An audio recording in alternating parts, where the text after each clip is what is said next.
Ça suffit. Tu ne faut pas commencer. À peine je mets le micro, déjà ça crie. Bon, Loulou Jadro, qu'est-ce que je fais? qu'est-ce que tu veux bien nous dire aujourd'hui? Bonjour. Bon. Est-ce que tu sais ce que tu vas dire aujourd'hui, monsieur Jean de Rock? Mais Ouais, Bah ouais, c'est bien. mais je le sais. Donc c'est la suite. C'est la suite. Donc l'autre, elle est encore avec nous dans le bureau. Oh oui, elle quitte plus le bureau là. Elle est en manque. C'est parti.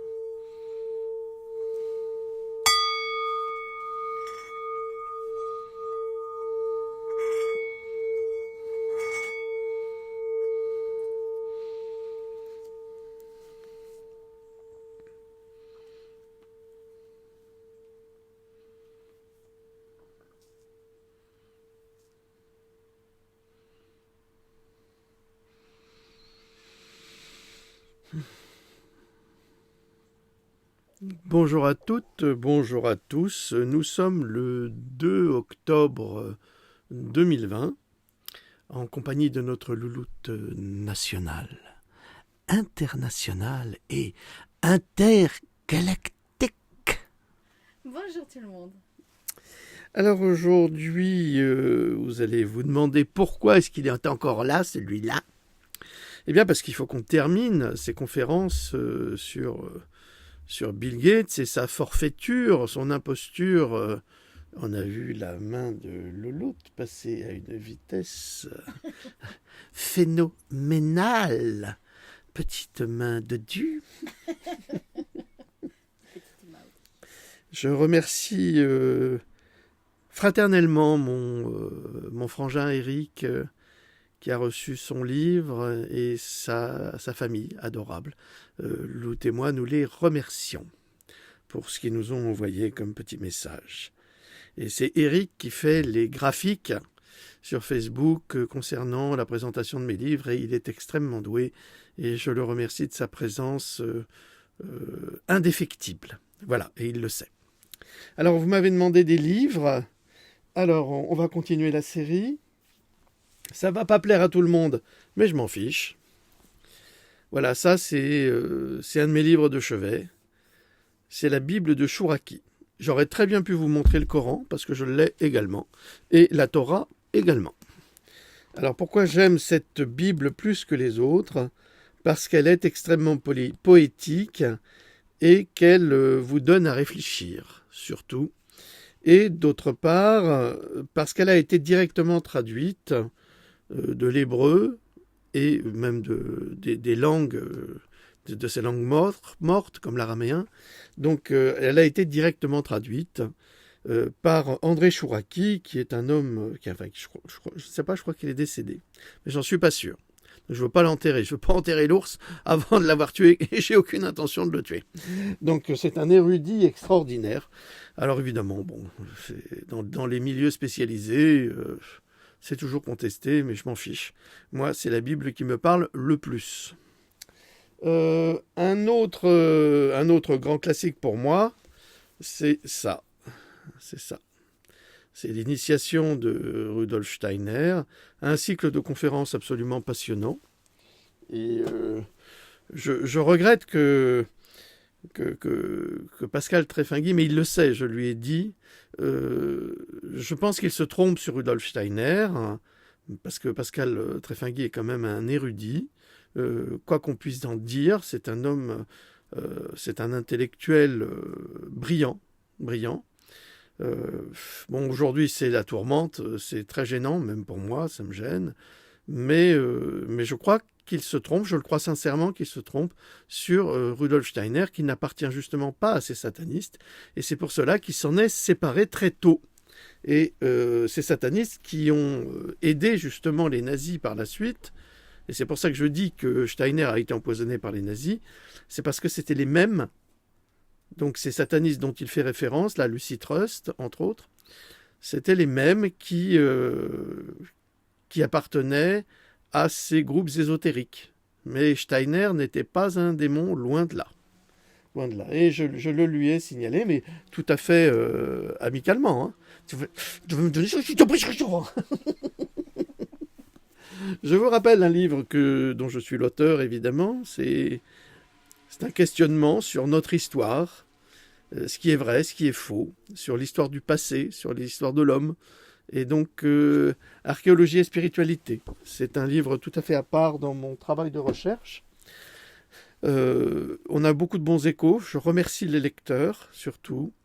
On m'a demandé la suite, mais pour l'instant, je me consacre beaucoup, malheureusement, au coronavirus, parce que c'est en train de bouleverser notre vie. Vous avez vu encore une sortie médiatique de notre président qui veut interdire l'enseignement à la maison, seulement pour des raisons médicales, ce qui confirme tout ce que vous dit exister en liberté sur la situation. D'ailleurs, pour tous ceux qui apprécient, Corinne, d'exister en liberté, je vais vous demander des pensées positives, parce qu'elle souffre énormément en ce moment, ses parents sont souffrants. Donc, accompagnez-moi dans des réflexions positives pour lui apporter votre soutien comme je le lui apporte. Voilà, merci. Encore un autre classique, mais là vous ne verrez pas grand-chose. C'est une réflexion sur, vous voyez, j'en prends soin de mes Steiner, sur l'art et sa nature. C'est toujours passionnant. Peut-être que je vous le lirai un jour, parce que c'est Steiner, c'est vraiment un homme qui est méprisé par ceux qui ne le connaissent pas, qui est critiqué par des crétins la plupart du temps, ou des ignorants. Et quand vous apprenez à le connaître, vous vous rendez compte que c'est sans doute l'esprit le plus éveillé du début du XXe siècle. Et le dernier, alors ça c'est pour les gens qui s'intéressent à la religion et qui vont faire des amalgames absolument débiles comme d'habitude. Ça me désole.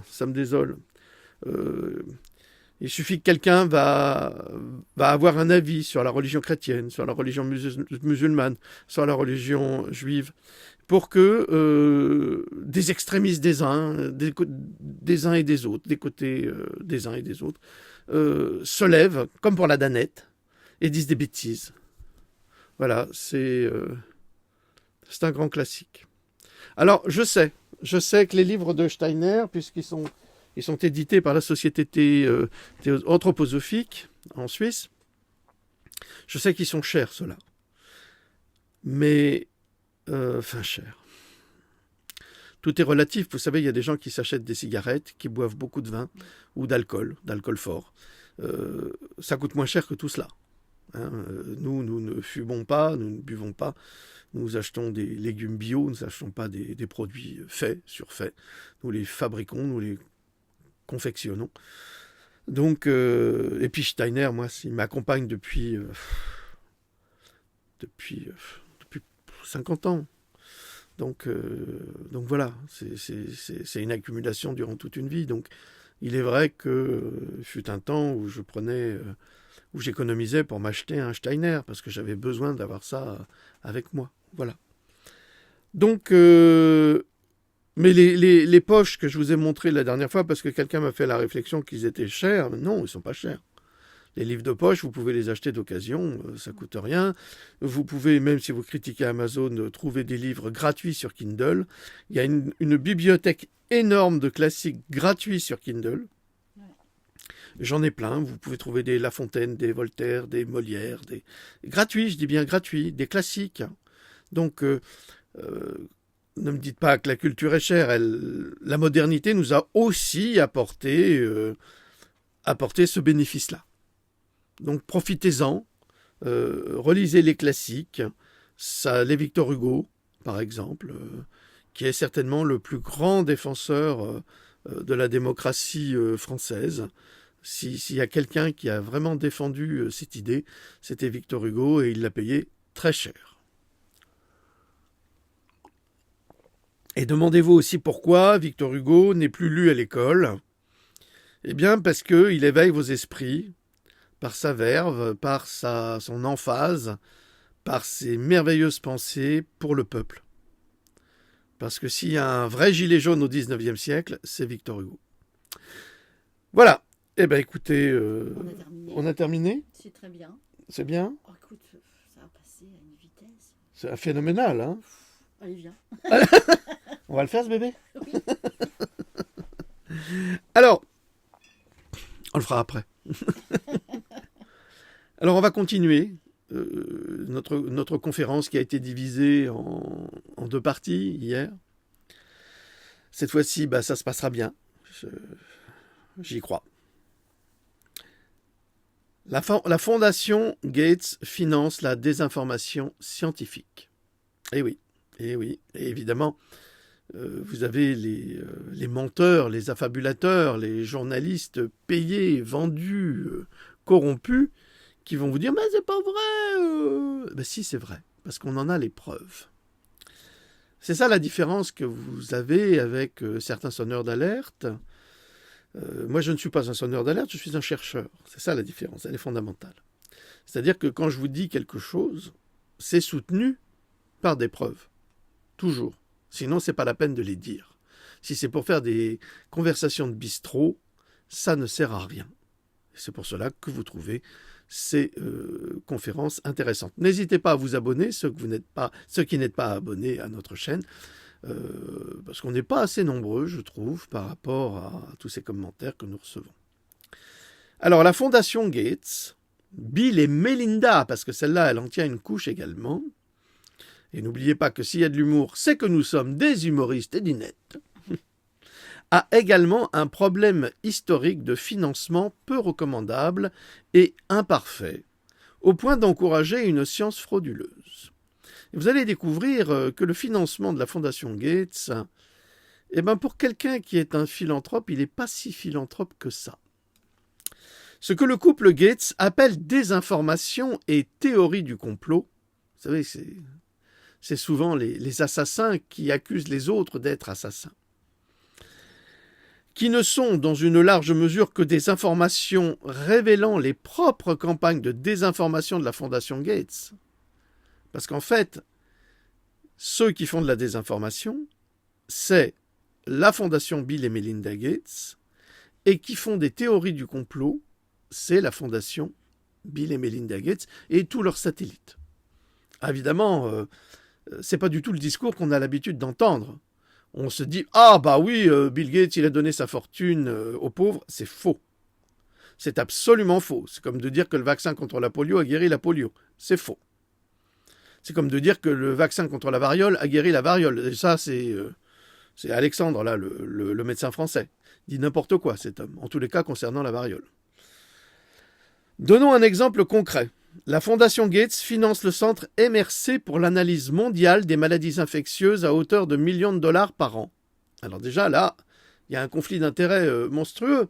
C'est la Fondation Gates, qui est le premier fabricant de vaccins au monde, qui finance un centre pour l'analyse mondiale des maladies infectieuses à hauteur de millions de dollars par an. Il y a un problème. Est-ce que vous croyez qu'il finance le centre uniquement pour lui permettre de trouver les solutions pour vaccinales? Non, je ne crois pas. Puisque nous savons, enfin, tous les médecins, les vrais médecins le savent, qu'il suffit de renforcer son système immunitaire et d'avoir un système immunitaire puissant pour résister à toute forme d'infection. C'est assez logique. C'est comme ça que ça fonctionne et que ça a toujours fonctionné. Mais vous croyez quoi?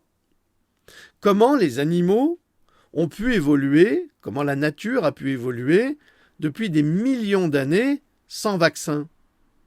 Et aujourd'hui, depuis le 19e siècle, depuis Jenner qui a inventé la vaccine, l'humanité ne peut plus s'en passer.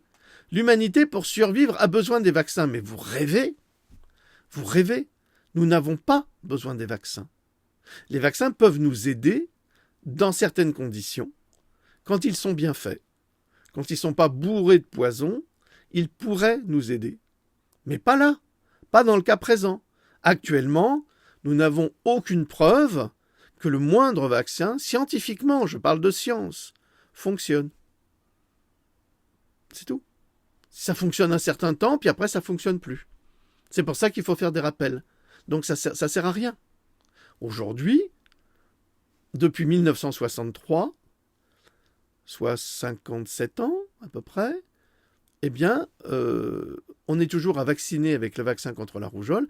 On n'a toujours pas éradiqué la rougeole. En Chine, 99% de la population chinoise est vaccinée contre la rougeole, et malgré cela, on a des épidémies de rougeole. C'est donc que le vaccin ne fonctionne pas. C'est de la logique scientifique. Donc arrêtez de tomber dans le mirage de la fausse science, comme ce que veut nous imposer Bill Gates et sa femme, en nous traitant de complotistes et de théoriciens du complot. C'est de la science. Donc, en fait, dire la science, c'est de la théorie du complot. Dire la mauvaise science et remplacer la science par la mauvaise science, ça serait tout à fait normal. Je sais pas, j'ai pas été élevé comme ça, moi. Donc le fameux centre MRC est le principal organisme qui conseille les gouvernements du monde et l'Organisation mondiale de la santé sur les épidémies de maladies infectieuses. Bill Gates donne des millions de dollars à ce centre qui est le principal organisme qui conseille les gouvernements du monde entier et l'Organisation mondiale de la santé, on sait ce que ça vaut, pas grand-chose, sur les épidémies de maladies infectieuses. Donc en fait, si Bill Gates vient en 2015 en vous disant « La catastrophe de l'humanité sera le coronavirus que je suis en train de fabriquer, que je suis en train de militariser », et qu'après, il va voir le centre MRC en disant « Bon, vous allez dire que c'est le coronavirus qui va détruire l'humanité », alors que c'est faux, c'est un mensonge, puisque les statistiques du coronavirus, nous le savons, eh bien, sont moindres que celles de la grippe saisonnière. Donc, en fait, la grippe saisonnière serait pire que le coronavirus. Mais là, il bloque tout. On est vraiment, et je l'ai déjà dit, on est vraiment chez Ubu-Roi. C'est vraiment l'imposture médicale. Et les médecins se réveillent. En France, il était temps, petit navire. Ça fait des années que j'attends que les médecins sortent du bois. Et évidemment, quand ils sortent du bois, ils sont attaqués. La presse leur saute dessus. Oui, c'est normal. C'est normal. Il faut bien que Bill Gates se manifeste. Et il se manifeste de cette manière. Et tous ces LREM, là, tous ces corrompus, parce que ce sont des corrompus, eh bien, quand ils attaquent le professeur Raoult, comme la femme, c'est pas la femme, c'est sa compagne, comme la compagne du ministre de la Santé, qui dit n'importe quoi. Mais on se dit, mais on est vraiment, on marche vraiment sur la tête dans ce pays. Des politiques qui se prennent pour des médecins. Des politiques qui se prennent pour les virologues les plus célèbres et les plus connus, les plus respectés au monde. Mais le protocole de Raoult, il est utilisé en Asie, il est même utilisé en Chine, il est utilisé en Turquie, il est utilisé dans tous ces pays-là et ça fonctionne très bien, étrangement. La vitamine C à Taïwan, ça a guéri toutes les personnes atteintes de coronavirus. Mais personne n'en parle. Pas un mot sur la vitamine C. Pourquoi ? Oui, parce que la vitamine C, Big Pharma ne peut pas la breveter. Et que n'importe qui, vous, moi, si je veux, je peux commercialiser de la vitamine C. Vous vous rendez compte ? Vous avez vu ce qui se passe avec Jean Reno. Jean Reno est en train de sortir un produit avec de l'huile de CBD pour calmer les douleurs, qui fonctionne très bien, on le sait. Je vous signale que dans les années 1950, aux États-Unis, on soignait avec de l'huile de CBD, c'était absolument pas interdit. Mais Big Pharma a fait en sorte, comme pour la polio, comme pour le DDT, a fait en sorte d'effacer les traces et d'empêcher l'utilisation des médicaments qui fonctionnent. Pourquoi ? C'est très simple, j'avais écrit un article sur le sujet. Ce qui est important pour Big Pharma, financièrement, ce n'est pas de guérir les gens, c'est de les entraîner dans la maladie est toujours de maintenir le malade dans un seuil de presque guérison, mais jamais guérison, de sorte qu'il soit toujours un consommateur de médicaments. À votre santé, monsieur, dame. Louloute, tu gigotes un commentaire? Je n'ai pas gigoté. Je sentais. Non. Non, pas de commentaire. Pas de commentaire.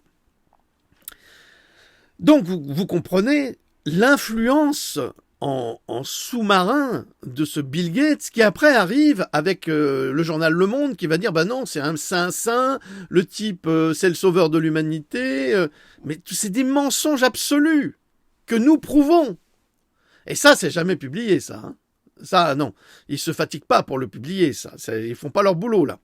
Ah oui, la Sophie, alors j'ai reçu un commentaire, excusez-moi. Vous savez, la Sophie Tawa, là, qui a marqué toutes ces conneries sur cogito.com, avec le placard qui arrive, il y a quelqu'un qui m'a dit, elle vous a écrit 2 fois. Et elle m'a écrit 2 fois, et qu'est-ce que ça change? Ben oui.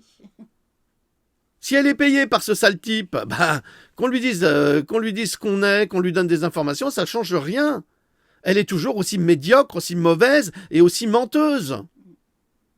Oui, surtout menteuse. Hey, Sophie Tawa, you are a liar, you are a menteuse, une grosse menteuse, ja klar, une grosse Salopen, ja, ich bin ein Humoriste, j'ai les 3, et j'ai t'emmerde. Alors, Neil Ferguson, professeur de biologie mathématique,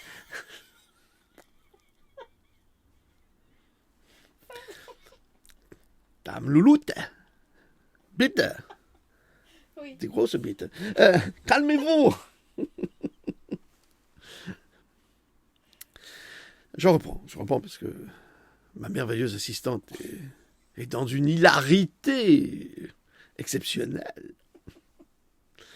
Neil Ferguson, professeur de biologie mathématique à l'Imperial College de Londres et cofondateur du MRC, donc du centre MRC, a produit une série de prévisions de pandémie qui se sont révélées spectaculairement incorrectes. Alors là, c'est formidable. Le mec, il est professeur de biologie. Ça, c'est ce que Bill Gates, il adore ça. C'est la réunion des incompétents. Ou alors, c'est Bill Gates qui fabrique de l'incompétence, c'est-à-dire qu'il baisse le niveau de la science au point de soudoyer des personnes compétentes pour qu'elles commettent des erreurs. Mais elles commettent des erreurs, on s'en rend compte plus tard, évidemment. Et ça devient grave pour leur carrière. Mais Bill Gates, il s'en fout. Il les a payés, c'est réglé. Il a eu ce qu'il a obtenu. Et là, il a corrompu Neil Ferguson. Alors, on va vous dire, ah non, il a jamais corrompu personne. Mais non, mais bien sûr, il a juste donné de l'argent. Donner argent. Mais t'as pas dit si. Donner argent. Les chouchous de la poche. Donc, ce Neil Ferguson, qui a fait la une de la presse pendant le confinement, professeur de biologie mathématique à l'Imperial College de Londres et cofondateur du MRC Centre, donc ça veut dire qu'il a sans doute été approché par Bill Gates, qui lui a dit « Écoute, je vais te financer un centre dans lequel tu vas raconter que des conneries, mais ça sera des conneries officielles parce que tu es un spécialiste, et ça va nous aider, nous, à valoriser toutes nos picouzes du diable, et tu vas voir, on va gagner beaucoup d'argent ensemble. Ça, c'est le portier des enfers. Si vous n'avez pas compris qu'il fonctionne de cette manière, c'est que vous n'avez rien compris à ce qu'est ce sinistre personnage. Et donc, il a produit une série de prévisions de pandémie. Alors, c'est formidable, hein, les prévisions de pandémie. Ça doit bien faire marrer le Moyen-Âge, hein, en Europe et au Maghreb. Pourquoi? Parce que la peste a duré plus de 500 ans et on n'avait pas des crétins comme ça pour faire des prévisions. Ça a duré 5 siècles avec la peste noire, la peste, enfin, on a tout eu et ça a disséminé la population européenne. Et en fait, Bill Gates, dans l'absolu, il rêve d'une peste qui disséminerait la société humaine. Qui décimerait, pardon, pas qui disséminerait, parce que disséminer, c'est disséminer. Je vais disséminer comme ça. Disséminer des petits minets. Donc, non, c'est... il rêverait effectivement, d'une peste qu'il inventerait et qui pourrait réduire cette population, comme la grippe espagnole, hein, qui a fait presque 500 millions de morts en Europe. Ce qui est énorme. Statistiquement, on n'est pas certain encore. Hein. Donc, Neil Ferguson, professeur de biologie et mathématiques, c'est pour vous dire le niveau. Hein. En 2001, l'équipe de Ferguson, parce qu'il a une équipe, a produit un modèle de propagation de la fièvre afteuse. Bon, c'est une vieille maladie. Vous avez plein d'aftes dans la bouche, vous ne pouvez plus avaler, c'est assez grave. Chez le bétail britannique, concluant que même dans les cas où il n'y avait aucune preuve d'infection, ça c'est le génie, les animaux devaient être abattus pour enrayer l'épidémie. Vous avez des animaux qui ne sont pas malades, qui n'ont rien demandé à personne, juste de vivre, c'est tout. Et vous avez un crétin de professeur de biologie et de biologie mathématique à l'Imperial College qui vous dit on va éviter une propagation de la fièvre afteuse, surtout chez les animaux qui ne sont pas malades. C'est normal. Là, on vous dit, les médecins vous disent, surtout ne vous faites pas tester si vous n'avez pas de symptômes. Et là, on vous teste. C'est les mêmes crétins, c'est le même système de pensée. Vous comprenez, ça fonctionne pareil. Eh bien, ce type-là, pour enrayer une épidémie éventuelle, ça a conduit à l'abattage de plus de 6 millions de bovins, d'ovins et de porcins au Royaume-Uni cette année-là, coûtant à l'économie nationale environ 10 milliards de livres sterling, tel que rapporté par un journal Spectator. Ouvrez les guillemets, des experts tels que Michael Thrusfield, professeur d'épidémiologie vétérinaire à l'université d'Édimbourg, ont affirmé que la modélisation de Ferguson sur la fièvre afteuse était gravement imparfaite, mais elle était subventionnée par Bill Gates, et qu'il a commis une grave erreur en ignorant la composition des espèces animales des fermes. Il a mélangé tout. Le fait que la maladie se propage plus rapidement entre les différentes espèces. Donc nous avons un spécialiste payé par Bill Gates qui invente, et ça c'est vraiment dans l'esprit de Bill Gates parce qu'il est exactement comme ça, qui invente des épidémies éventuelles et qui décide là de massacrer, c'est drôle hein, ce chiffre, 6 millions de bovins, d'ovins et de porcins, comme dans les camps de concentration, on a exterminé 6 millions d'êtres humains. Là, c'est 6 millions d'animaux, rien qu'en Angleterre. Rien qu'en Angleterre. Pour rien. C'est-à-dire, il suffit qu'un crétin va vous donner une opinion. Normalement, il devrait y avoir un conseil des scientifiques qui devraient décider ensemble de ce qu'il faudrait faire ou pas. Non, ce type-là a dit, parce qu'il était d'accord avec son patron, il a dit, voilà, c'est comme ça que ça va se passer.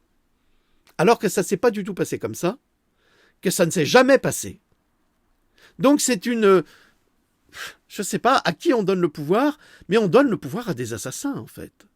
C'est ça que l'on fait. Sans réflexion. Ils ont une réflexion monolithique, sans s'entretenir avec d'autres savants du monde entier qui seraient venus étudier. Eh bien non. Tout comme il y a des maladies des moutons aujourd'hui qui sont liées essentiellement à la vaccination. Ah ça, j'ai fait des articles là-dessus. Alors là, des études extrêmement précises sur le sujet. Ça veut dire que, comme je le disais dans les précédentes capsules, dont celle-là est la suite, eh bien c'est le comportement humain avec ses pratiques industrielles qui amène les maladies, ce qui est le cas présentement. Merci, bonjour à mes amis africains. En 2002, Ferguson a prédit que d'ici 2080, le bœuf contaminé par la maladie de la vache folle pourrait tuer jusqu'à 50 000 personnes, le pire des cas en faisant 150 000. Donc ça, c'est une prévision. Je vous rappelle que le bœuf contaminé par la maladie de la vache folle, eh bien, on a eu une épidémie de Creutzfeldt-Jakob et on avait interdit les farines animales. Mais figurez-vous que les amis de l'RRM, ils ont rétabli, ils ont remis, alors si c'est pas l'RRM, c'est Hollande, ils ont remis en vente ces farines qui sont pleines de produits toxiques. On ne donne pas à manger à une vache de la protéine animale. vous avez bien vu, les éléphants ne mangent pas de viande. Ils sont végétariens, hein. Les vaches sont végétariennes. Alors, il leur arrive de manger des insectes, bien sûr, c'est un apport minuscule de protéines animales, mais on ne leur donne pas de la farine de cadavre à manger. Eh bien, ils ont rétabli ça. Et maintenant, ils vous font des prédictions, alors qu'il est tout simplement plus simple, tout simplement plus simple. C'est pas pour votre du français, ça, hein. Il est tout simplement plus simple de se dire intelligemment, au lieu d'aller chercher des crétins surdiplômés, parce que l'autre est sous-diplômé. Alors vous avez un crétin sous-diplômé qui paye un surdiplômé pour dire des crétineries de sous-diplômés. Alors, il serait tellement plus simple de se cristalliser sur l'idée que on ne donne pas à manger de la farine de cadavre ou du pain de la Montpensier, pour ceux qui ont fait de l'histoire, du pain de la Montpensier à ces vaches. Et on ne contaminerait pas les êtres humains avec cette viande contaminée par les humains. Si vous laissez les vaches dans les champs, sans leur donner ces saloperies, personne ne sera malade. Hein. Non, c'est du rendement. C'est toujours pareil. On est dans l'idée de rendement. Et sans compter évidemment, toutes les vaches OGM qu'il y a aux États-Unis, hein, toutes les vaches clonées. Il y en a énormément. Hein. Alors là, vous imaginez les horreurs. Donc en 2015, il y avait eu 177 décès d'êtres humains imputables à la maladie de Creutzfeldt-Jakob au Royaume-Uni, la version humaine de la maladie de la vache folle. Et donc, ce type, avec l'aide de Bill Gates, prédit que d'ici 2080, il y aura de 50 000 à 150 000 personnes. Alors, on ne sait pas d'où il sort ces chiffres, le mec. Mais vraiment, on me demande toujours à moi des preuves. Mais si on demande des preuves à ces gens-là, ils n'en ont aucune. Ce sont des évaluations, ce sont des prédictions, c'est des Nostradamus, mais en moins intelligent. En 2005, il y a 5 ans, Ferguson prévoyait que 200 millions de personnes mourraient de la grippe aviaire. Ce serait le rêve. Ça, c'est le rêve de Bill Gates. Pendant ce temps, dans le monde, le chiffre réel des personnes qui sont décédées de la grippe aviaire, c'est 282 personnes seulement qui sont mortes de la grippe aviaire dans le monde entre 2003 et 2009. Et nous, on fait confiance à un centre qui est dirigé par un débile mental qui va conseiller nos gouvernements avec des prédictions à la mort moelle-neu achetées dans une pochette surprise chez votre boulanger à même pas 2,50 € ou 5 €. Ah, une prédiction! Génial, on va appliquer ça. Hein, Macron? Ouais, on va appliquer ça. Elle est bien ta pochette surprise. C'est qui l'a fait? C'est Bill Gates. Oh! Alors c'est de la bonne. C'est de la bonne, hein?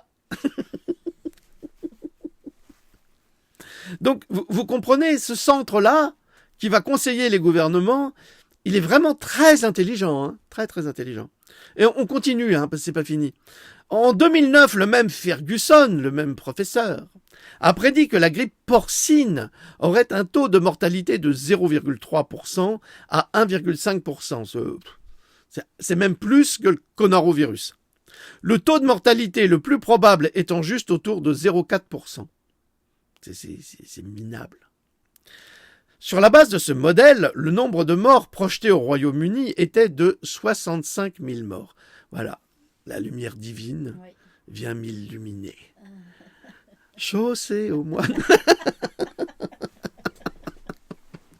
on va baisser un petit peu le store.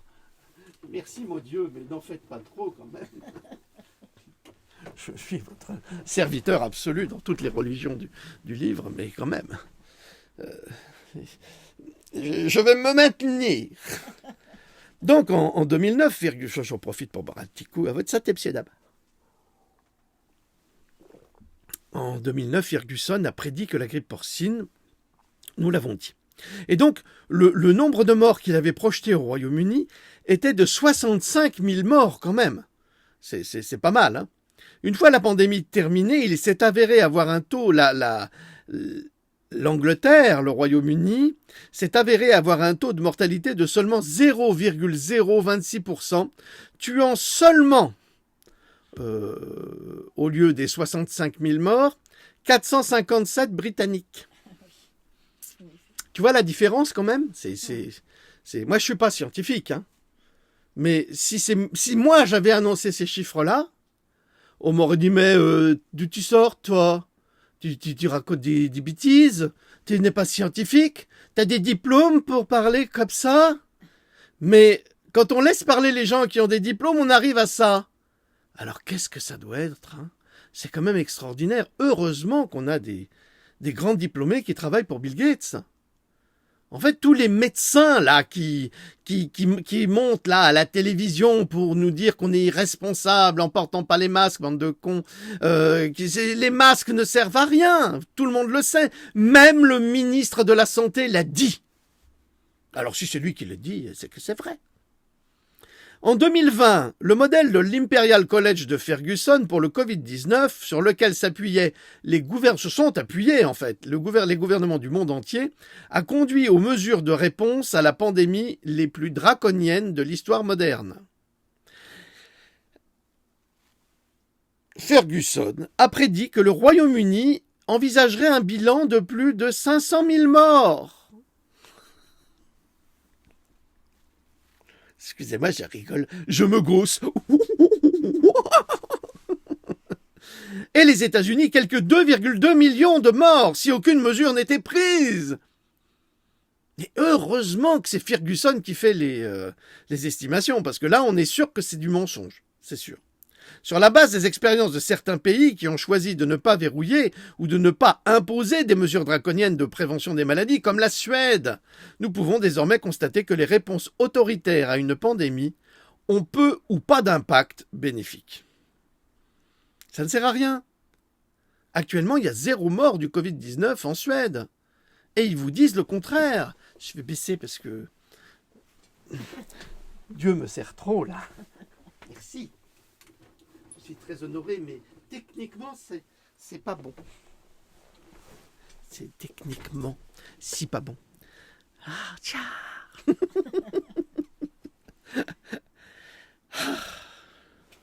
Un petit commentaire, Dame Louloute. Ah, ils sont forts quand même. Ils sont forts.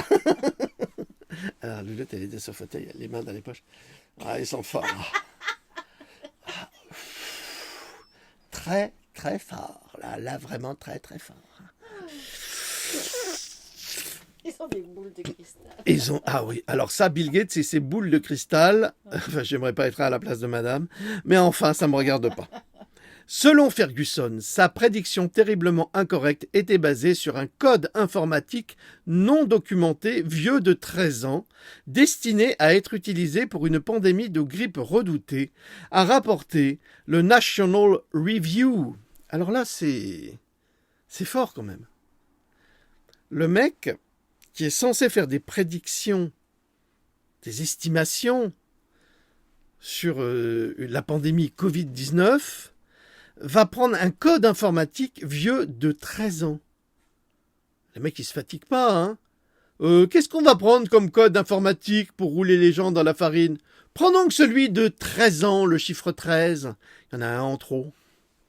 Donc, et puis il se plante, carrément. On a l'habitude qu'il se plante, mais alors là, c'est un peu fort de café, hein. Les analyses des erreurs problématiques dans le code ont été publiées par un ingénieur logiciel sur lockdownsceptic.org. Lockdownsceptic.org. Selon l'auteur, l'Imperial College a fait un certain nombre de fausses déclarations et affirmations à propos de ce code.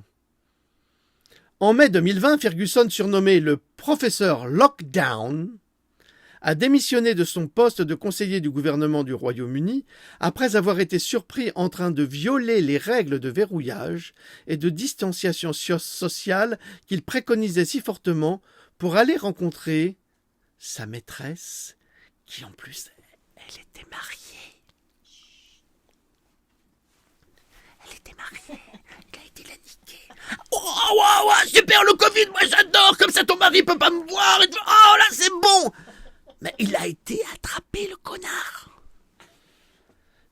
En fait, c'est un coup monté. C'est un coup monté. C'est un coup monté pour se débarrasser d'un incompétent, même diplômé, même professeur, C'est un coup monté pour se débarrasser d'un incompétent à cause de toutes les erreurs qu'il a faites depuis des années, parce que ça rejaillit inévitablement sur qui? Elle écoute pas. Elle écoute pas. Écoute, c'est parce que, regarde, Youk, il est venu me voir. tu laisses maman tranquille. Voilà, elle discute avec le chien. Son mari fait une capsule. Là, il pose une question, mais fondamentale. Elle discute avec le clébard. Qu'est-ce que tu veux? Tu veux manger? Tais-toi. Oui, c'est ça. Laisse-nous terminer. Tu mangeras après, c'est promis. Bon, faut dire qu'ils sont vraiment très très intelligents, ces animaux-là, ces chiens-là. Très très intelligents. Ils vous captent l'attention là, du regard. Là. Ils vous fixent. C'est exactement ça. C'est pour ça que j'étais... Bon, ben, je veux dire, je suis pas très efficace alors. Hein. Monsieur. Mais non. Viens. Bien. Donc, ils l'ont viré pour pas faire de l'ombre à son patron, son véritable patron, qui est Bill Gates. Parce que une erreur, ça va. Un mensonge, ça va. 2 mensonges, ça va. Mais 3 mensonges, et bonjour les dégâts. Et salut les gars. Voilà. Alors, maintenant, vous avez compris comment Bill Gates corrompt la science. Alors, évidemment, ils vont vous dire, ah non, mais c'est pas lui. C'est l'autre, là. Mais l'autre, c'est son employé. Mais non, c'est pas son employé, parce qu'en fait, Bill Gates, il l'engage pas. Il lui donne des sous. Mais c'est pareil. Je veux dire que quand on te donne des sous, c'est donnant-donnant. Je te donne des millions de dollars et toi, tu me donnes des informations pour m'aider à vendre mes vaccins. Ah non, je peux pas. Ah ben alors, je vais ruiner ta carrière. Mais l'autre, comme il était un dingue de la bite, tac, tac, tac, tac, tac, tac, en plein confinement, il n'avait pas le droit de sortir. Eh ben, il l'a fait. Salopard. Voilà. Comme quoi, hein, le sexe, ça mène à tout. Alors, dans mes 2 derniers livres, les Pandora, le lot, arrête de jouer avec les chiens.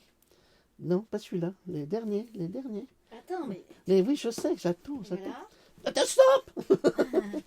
Et puis... Dans Pandora 8, évidemment, celui-là, vous pouvez le commander sur notre site cogito.com et bientôt, vous pourrez aussi commander le 8.2. Si vous êtes un tout petit peu patient, il a été commandé, il va arriver bientôt. Donc, dans mes 2 derniers livres, j'ai longuement analysé le Covid-19, sa genèse, mais également son agenda. Et je dois vous avouer que le résultat est particulièrement sordide et entouré d'une forte complicité de la part des médias et des gouvernements et surtout des mauvais savants. Ça doit être des savants de Marseille, à mon avis. Ah non, je ne parle pas du professeur Raoult. Je vous l'ai déjà dit, j'ai le plus grand respect pour le professeur Raoult, même si je ne suis pas tout à fait d'accord sur ce qu'il dit sur le HPV, mais en revanche, sur le traitement à l'hydroxychloroquine contre le Covid-19, qui n'est qu'une petite grippe, eh bien, il a tout à fait raison, et son traitement est très efficace dans une grande partie du monde lorsqu'il est utilisé. Le ministère allemand de la Santé se dit disposé à investir aujourd'hui plus de 70 millions d'euros dans un vaccin contre le Covid-19 pour que tout rentre dans l'ordre. En fait, le ministre allemand de la Santé paye Bill Gates et AstraZeneca, vous êtes au courant, en achetant des doses du vaccin Covid déjà problématiques. Parce qu'en fait, AstraZeneca, avant même, soi-disant, d'avoir réalisé son vaccin, il avait déjà prévendu des millions de doses au pays. Mais il faut que vous réfléchissiez à l'idée, à ce que ça veut dire. Ça veut dire qu'on commence avec le Covid-19 et sur cogito.com, tout de suite, on vous a parlé d'un vaccin. Tout de suite. 2 mois après, là, la presse, elle commence à parler du vaccin pour vous préparer. Et maintenant, Bill Gates dit « Ah ben, on ne pourra jamais revenir à la normale si on ne se fait pas vacciner tous. » Or, le vaccin OGM à ARNM est un vaccin extrêmement dangereux, extrêmement toxique, et tous les tests, tous les essais le prouvent. Alors maintenant, s'il y a 25 000 imbéciles en France qui veulent se faire vacciner et qui veulent donner leur corps à la science, ils sont les bienvenus. Hein. Allez-y si vous voulez. Hein.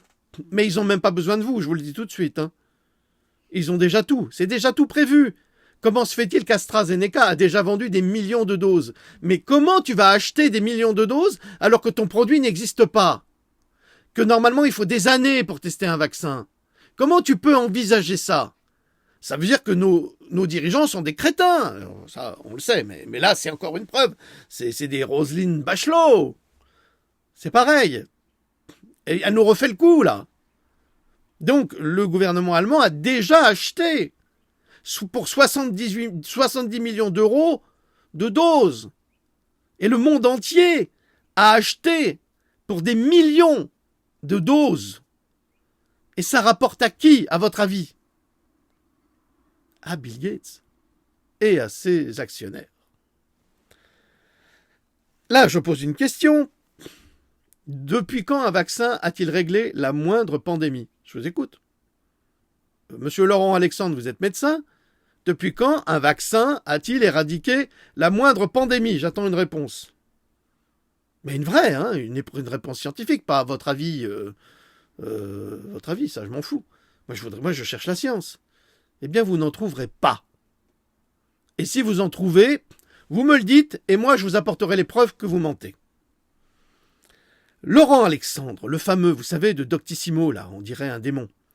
Le médecin hypocrite qui déclare devant Morandini, dans son émission quotidienne, que le vaccin contre la variole était obligatoire. Oui, c'est vrai que le vaccin contre la variole était obligatoire, mais je vais vous en parler. Utilisant ce prétexte pour forcer le vaccin contre le Covid-19 à la population. Alors, le vaccin contre la variole a été obligatoire dès le 19e siècle avec Jenner qui l'avait inventé. Il a même tué son fils, son propre fils avec son vaccin. Figurez-vous qu'au 19e siècle, des parents acceptaient d'être mis en prison pour ne pas voir leurs enfants vaccinés parce qu'en fait, statistiquement, toutes les personnes qui étaient vaccinées sont toutes mortes de la variole. Donc ça ne changeait rien. Au contraire, ça transportait la variole en ville alors qu'elle n'y était pas. À tel point que 50 ans d'études statistiques que j'ai publiées dans un de mes livres, donc c'est vraiment de l'histoire, hein, c'est assuré, hein, et c'est pas les Laurent Alexandre ou les Bill Gates qui pourront dire le contraire, hein, c'est publié, prouve, ça a été publié en 1889, prouve que statistiquement, le vaccin de l'époque contre la variole ne servait à rien en dehors de propager la variole. Alors vous allez me dire, mais la variole s'est éteinte. Oui, elle s'est éteinte. Pourquoi? Grâce aux conditions d'hygiène. Or, on s'était rendu compte également que des paysans, même en Afrique du Sud, contractaient la variole, mais ceux qui traillaient les vaches contractaient la variole et fabriquaient eux-mêmes leur immunité. Il est arrivé que des paysans fabriquent leur immunité, c'est-à-dire étaient quelques jours malades, fabriquent leur immunité et s'en sortent. Mais dans les villes, ils n'étaient pas habitués à tous ces virus. Et quand on les a vaccinés, on les a vaccinés avec le virus vivant. Et ils ont attrapé la variole et ils en sont morts. Pourquoi est-ce qu'on a arrêté le vaccin contre la variole? C'est très simple. C'est l'OMS, ça c'est l'histoire, évidemment il faut le savoir, il faut le chercher, c'est l'OMS qui a déclaré et qui a demandé aux laboratoires, dans les années 50, entre 50 et 60, de cesser la vaccination contre la variole pour éviter, mais vraiment pour éviter, une épidémie mondiale qu'on n'aurait jamais pu juguler. Depuis, alors évidemment, la variole existe toujours dans les laboratoires de biotechnologie et de guerre bactériologique. Hein. Ça existe, hein. Ils peuvent nous la balancer quand ils veulent. Imaginez qu'ils aient mis, par exemple, je dis pas, dans le coton, le virus de la variole. Et alors là, ça va se déclencher avec la 5G, avec on ne sait quoi, on ne sait pas. On ne sait pas ce qui peut se passer. Non mais imaginez un instant, ils sont capables de tout. Ils ont tout prévu. Puisqu'ils ont déjà préacheté un vaccin qui n'existe pas, soi-disant. Donc vous comprenez, c'est une imposture monstrueuse. Alors ce que ne dit pas Laurent Alexandre, c'est que le vaccin obligatoire n'est pour rien dans la disparition de la variole. Ce sont non seulement l'amélioration des conditions d'hygiène, c'est-à-dire que les paysans, en général, ceux qui font de la traite industrielle, ils nettoient leurs vaches, hein, elles sont propres, hein. On ne peut pas traire des vaches qui sont pleines de crottins ou de je ne sais quoi. Hein. C'est des vrais laboratoires. Hein. Ils sont obligés. Eh bien, là, il n'y a plus de... Il y a plus de variole. Parce qu'on prend soin de ces animaux, parce qu'on les nettoie. Bon, on prend soin, entre guillemets. Hein. Je ne dis pas que je suis d'accord, mais enfin bref. Donc, c'est ce que j'ai déjà dit. Et je dis encore à nouveau, si le vaccin contre la variole a éradiqué la variole, pourquoi le vaccin contre la rougeole n'a-t-il pas éradiqué la rougeole? Ou n'importe quel autre vaccin? Dites-moi, je vous écoute.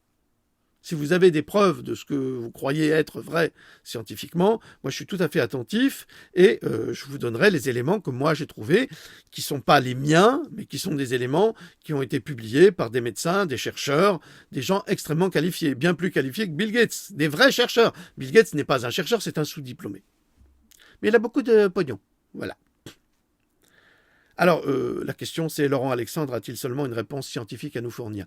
Non, évidemment, il n'en a pas, mais il passe à la télé. Normal. Alors, on ne vaccine pas pour éviter une maladie, mais pour s'enrichir un milliard. Le docteur Laurent Alexandre manipule le langage scientifique et joue à la marelle avec la santé des Français. Il ne peut apporter aucune preuve scientifique formelle de ce qu'il avance, et ces preuves sont toutes contredites par d'autres preuves jamais publiées par la presse mainstream qui est contrôlée par le monde de Bill Gates. Mais ce médecin sophiste ou ce conseiller de Macron, parce que en fait c'est un homme politique, hein, il a fait Sciences Po de chambre, n'est pas le seul à jouer de la sorte en tutu rose dans la cour d'une école, et n'oubliez pas que je suis un humoriste du net. Je suis un comique. Pandora 8, s'il vous plaît. Tu viens de le... Je viens de le. Oui. Pandora 8, c'est lui. C'est lui. Alors je fais pas ça, bien sûr je fais ça aussi pour le vendre parce que ça me permet à moi et à ma famille de vivre décemment, façon de parler, ça nous permet de continuer surtout à vous informer. C'est pour ça que c'est intéressant de l'acheter parce que vous avez des informations qui sont publiées nulle part et qui vont sans doute être pillées, mais ça je m'en fous, parce que plus on en parlera, plus le mythe du Covid s'effondrera. Voilà. Et le plus important, c'est l'humanité, c'est pas moi. Mais néanmoins, vous pouvez le trouver sur notre site cogito.com. Alors Pandora 8, c'est aussi la révélation de toutes les fausses données scientifiques qui sont utilisées par la presse pour convaincre la plus grande majorité de la nation qui est entraînée dans la peur, plongée dans un état de sidération et qui se rapproche de ce qui sécurise le plus le mensonge d'État. Chacun sait à présent que le nombre de cas ou de décès du Covid ont été, de par le monde, frauduleusement gonflé à la hausse. C'est un crime énorme car les verrouillages et la dévastation économique ont été basés sur ces fausses données. Les Marseillais, les Lillois et d'autres ont bien raison de refuser ce confinement frauduleux dont l'objectif est d'imposer l'agenda de Bill Gates, soit vacciner de force les populations avec son vaccin anti-Covid, soit 7,9 milliards d'individus, et toucher le jackpot. Bill Gates se fiche de la santé. La seule chose qui l'intéresse est de gagner de l'argent et de nettoyer la planète d'une partie de l'humanité. Le lecteur va me dire « vas-y, complotiste, tu vas où toi ? Vas-y !» Comment pouvez-vous expliquer que Bill Gates, qui prétend léguer sa fortune aux pauvres, soit 50 milliards de dollars, écoutez bien parce que là vous allez tomber par terre, se retrouve aujourd'hui avec un pactole de plus de 100 milliards de dollars? Là, il faut m'expliquer. Imaginons, je suis Bill Gates. Et toi, tu es Melinda. Ça va, Melinda? Ah oui. Ouais, mais Loulou était quand même plus sensuel que Melinda, parce que Melinda, il faut mettre une cagoule. Hein. Excusez-moi, il est drôle. Bref. Bon. Alors, donne-moi la main. Bill et Melinda. On a 50 milliards de boules de dollars. Des boules ouais, des boules. Tu veux des boules? Celles que je mange? Ouais, celles que tu as mangées. On a 50 milliards de dollars. On va les donner aux pauvres. Alors, vous donnez vos 50 milliards de dollars. Aux pauvres, à la science et je ne sais où. Donc, en clair, si tu donnes tes 50 milliards de dollars, ben, tu les as plus. N'est-ce pas? Ok? C'est pas le Monopoly. Le Monopoly, tu touches 20 000 à chaque fois que tu passes par la case départ. C'est quand même important. Hein? Ben non, là, tu as donné tes 50 milliards de dollars. Alors tu m'expliques comment aujourd'hui Bill Gates il est à la tête d'une fortune de 100 milliards de dollars? Tic-tac, tic-tac, tic-tac. Comment ce type qui donne 50 milliards de dollars soi-disant à la science se retrouve à la tête de 100 milliards de dollars? Ça veut dire qu'il donne rien du tout.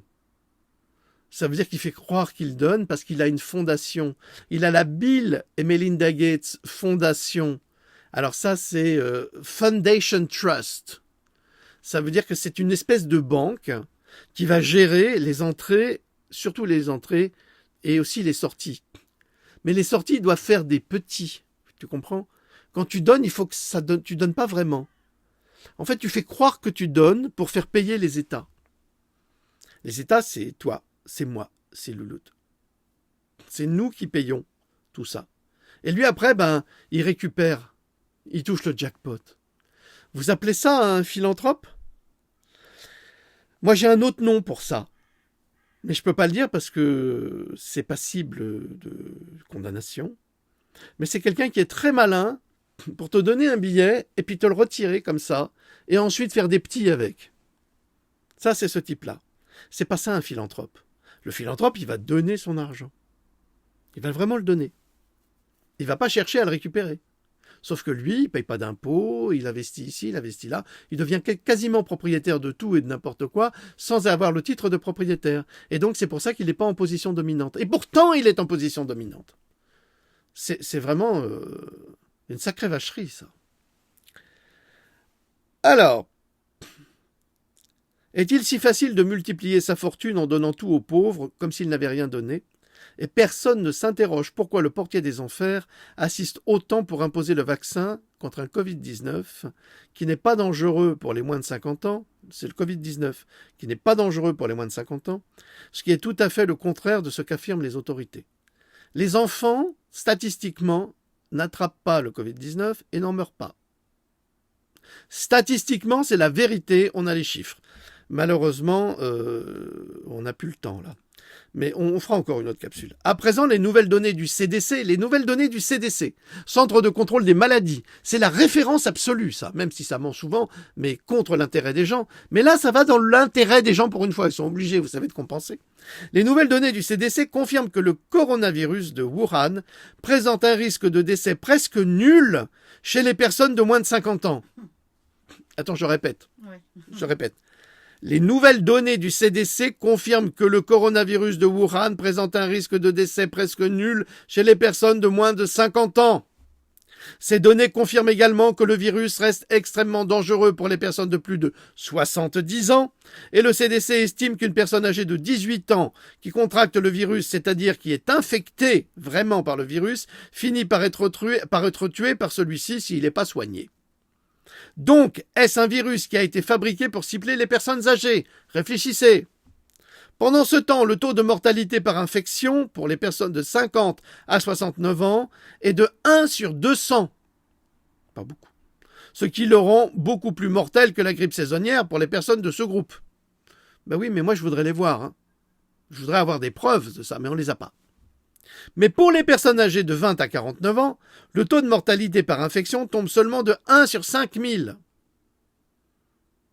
Là, c'est énorme. Hein. Il y a 20 à 49 ans, il y a une personne qui tombe malade et qui pourrait en mourir. Sur 5000. C'est minable.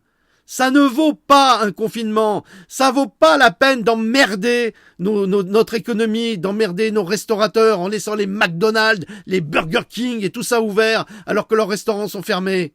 Comment ils expliquent ça? Bah oui, vous savez, n'oubliez pas que Bill Gates était actionnaire de McDo. Hein. Cela signifie que pour 5000 personnes infectées dans un groupe d'âge, un seul décès est attendu. Les moins de 20 ans ont un taux de mortalité encore plus faible. Environ 1 sur 33 000. Il y a un enfant sur 33 000 qui risque de mourir du Covid. 1 sur 33 000. En résumé, le risque de décès par coronavirus chez les personnes de moins de 50 ans est extrêmement faible et même proche de 0. Et vous les voyez avec leur masque là, à vous regarder parce que vous n'en avez pas, comme si vous étiez le criminel de l'humanité. Mais tous ceux qui portent ces masques-là tout le temps, mais vous êtes des morts en sursis. Inévitablement. Ces chiffres sont basés sur les nouvelles données du CDC publiées sur le lien suivant en utilisant le scénario 5 intitulé Meilleure estimation actuelle. https://www.cdc.gov/covid/ncov/2019-ncov/planning-scénario.html. C'est exactement comme ça qu'il faut le taper. Les données du CDC confirment le danger pour les personnes âgées tout en montrant le faible risque pour les jeunes Américains. Ils succomberont davantage au cancer et contre cela, que fait Bill Gates? Rien. Pour les enfants aux États-Unis, le cancer est la principale cause de décès par maladie. Dans le monde entier, le cancer est devenu si répandu et si dévastateur que certains peuvent utiliser l'expression « comme de guérir le cancer », par exemple, pour décrire quelque chose d'impossible ou de très compliqué. En 2020, on estime à 180 millions 65 090 nouveaux cas de cancer aux États-Unis qui seront diagnostiqués et 606 520 000 personnes mourront de la maladie, dont environ 16 850 enfants et adolescents âgés de 0 à 19 ans diagnostiqués et 1730 enfants mourront de la maladie. Les chercheurs estiment que seulement 10% de tous les cancers infantiles proviennent de facteurs héréditaires, donc vous avez 90% des cancers infantiles qui proviennent d'autres facteurs sanitaires et environnementaux. Et on nous fait chier avec le Covid. Non mais franchement. Franchement, ça suffit d'être gouverné par des incompétents. Ça suffit, vraiment. Ce ne sont pas que des incompétents, ce sont tous des criminels. Des criminels de l'humanité. Le Bill Gates, toute la compagnie, notre gouvernement actuel, avec des gens mais incompétents, incapables, dangereux pour la société. Donc je vais arrêter là.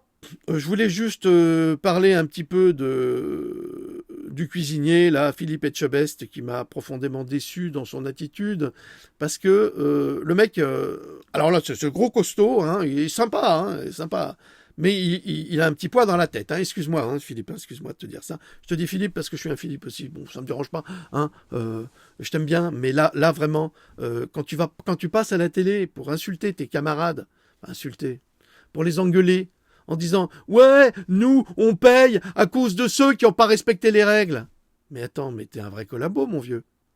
T'as rien compris. Tes copains, qui respectent les règles ou pas, ça change rien. Le plan, il était déjà déterminé. Si t'es pas assez intelligent pour comprendre ça, ben comment veux-tu passer à la télé et puis donner des leçons? Il faut comprendre ce qui se passe. C'est prévu, ça, que les gens écoutent ou pas, mais vous rêvez, ils ont fait la même chose pendant la guerre. Mais cultivez-vous un minimum, relisez l'histoire, relisez les manipulations des Allemands, relisez les manipulations de la collaboration française, c'est exactement pareil, ils vous tiennent par ça, ils vous tiennent par le bout du nez, en vous faisant croire que si vous respectez les règles, eh bien, vous aurez le droit de continuer. Mais c'est faux. L'objectif, c'est vous faire patienter pendant que eux s'organisent. Tu comprends pas ça? Il faut arrêter la télé, mon vieux, parce que t'as rien compris. Allez, je te laisse et je laisse nos amis. Je vous souhaite de passer une bonne week-end. Dame Loulou, t'as un petit commentaire de fin? Merci à toi. Merci. Je voulais remercier tous les commentaires bienveillants et peut-être plus particulièrement pour Cococcinelle. Bah, elle sait de qui qu'on parle, hein, maman Monique. Hein, voilà, bon. Je vous embrasse. Voilà, elle vous embrasse. Et puis ça fait froid dans le dos quand même, tout ça. Ouais, ça fait froid dans le dos, mais c'est la vérité, et c'est pas ma vérité, c'est la vérité, c'est ce qui se passe, sauf que personne ne vous en parle. Et oui, et si vous continuez à écouter les crétineries de BFFN merde, de TF1 ou de n'importe quoi, coupez vos téléviseurs. Coupez vos téléviseurs. Ne leur donnez pas la chance de voir où vous êtes. Si vous avez des téléviseurs connectés, déconnectez vos téléviseurs parce qu'on peut vous espionner. Sachez-le. C'est ce qu'ils veulent. C'est ce qu'ils cherchent. Et c'est pas du complotisme. C'est une réalité. Vous y assistez tous les jours. Et ne me dites pas que les caméras sont là pour nous sauver, pour nous aider. Quand il y a quelqu'un qui se fait agresser et qu'on voit ça en caméra, il n'y a jamais personne, il n'y a jamais un flic. Donc il faut arrêter. Il faut arrêter de croire au Père Noël.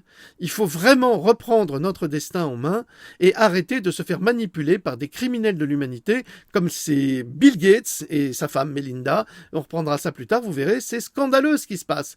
Mais ils ont tous les pouvoirs. Ils sont multimilliardaires, ils font ce qu'ils veulent.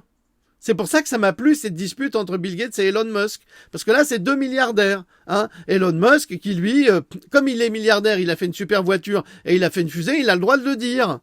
Mais toi, t'as pas fait de fusée, t'as pas fait de voiture, t'as le droit juste de subir, de fermer ta gueule et de te faire vacciner. Mais Elon Musk, il se fera pas vacciner. Ni ses enfants. Ni Bill Gates, ni ses enfants. Mais toi, tes enfants, oui, et tu les regarderas crever. C'est ça le drame.